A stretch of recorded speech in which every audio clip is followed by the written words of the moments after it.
како што реков, има структури во Министерството за одбрана кои што многу влијаат на овие министри, советници околу нив и така, им прикажува друга слика и затоа треба да се разговара, затоа е тој социјален диалог, затоа ние сме еден вид социјални партнери, за да разговараме за проблемите во армијата, за решавање на проблемите во армијата и на овој проблем што ни е наметнат, министрот за одбрана не прими. Искрено. Дали чувствувате дека има надеж кај новиот министер, дали сака да ви помогне, дали што мислите? Мислам дека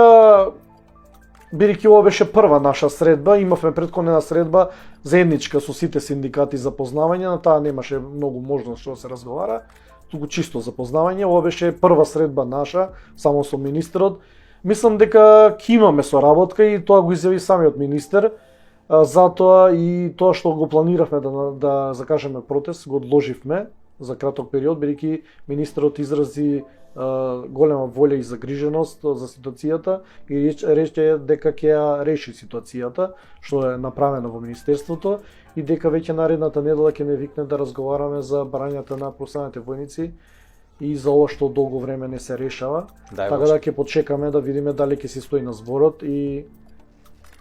чекаме повик за да можеме да го решиме проблемот кај што ни доликува.